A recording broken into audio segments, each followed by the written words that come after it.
Le cardinal chauve. Il était une fois un cardinal, un oiseau fier, aux plumes écarlates. Son chant était très peu banal, car il le portait haut et fort. Il adorait être un oiseau, il était heureux d'être rouge, et surtout, il trouvait beau le plumage de sa tête. Mais un jour, sans préavis, une chose étrange arriva. Son élégant chef cramoisi commença à perdre ses plumes. Une par une, et sans heurts, elles tombèrent de sa tête. En quelques jours de ce malheur, elle devint noire et chauve. Car il ne restait que la peau, voyez-vous, qui était toute noire. Cela les rendit fous de douleur. Comment retrouver ses couleurs?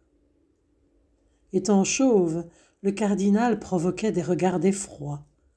Sans ses plumes écarlates, il semblait avoir bien froid.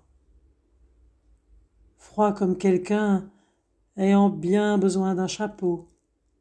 Froid comme quelqu'un dont la colère est dans la peau.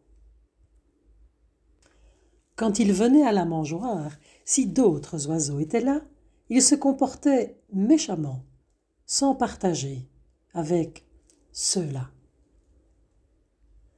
Mais un beau jour qu'il venait boire et se perchait sur Kuan Yin, la déesse du jardin parla. Elle dit qu'elle était son amie.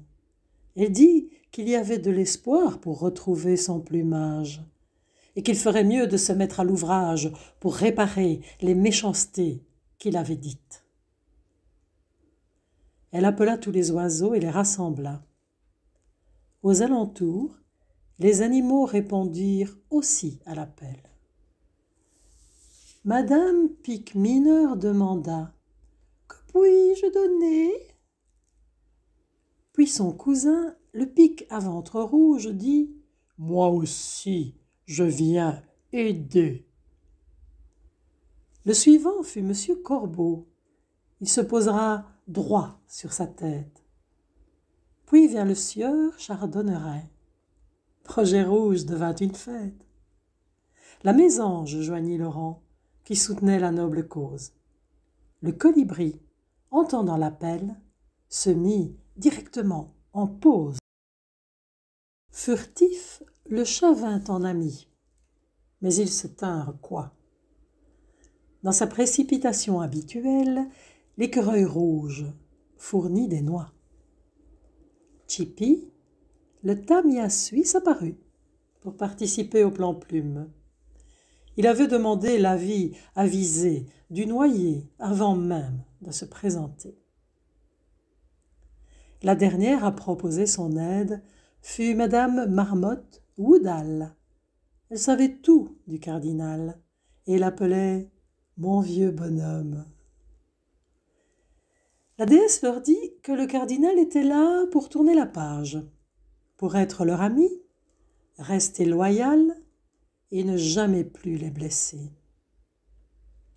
Elle leur fit réaliser un mandala comme un soleil d'or, un soleil aux rayons guérisseurs, tout puissant, un soleil qui purifierait sa tête, illuminant ses jours encore et encore. Ensuite, elle conçut un bouillon d'exception, avec ce qu'apportèrent les animaux, combinant les herbes, les brindilles, les bourgeons, pour obtenir le breuvage sauveur. Il but le potage, prit un long bain, pendant que ses amis l'entouraient. Eux ne lui voulaient que du bien, voir disparaître son mal mauvais. Petit à petit, les plumes revinrent, bourgeonnant dessus son crâne, et grandirent et revinrent, mettant du rouge sur son âme. Le bonheur qu'il ressentait, heureux, allait bien au-delà de son apparence. Ses chers amis valaient bien mieux qu'être de pourpre l'élégance. Moralité. N'attends jamais d'offrir ton amitié ou d'aider un frère dans le besoin.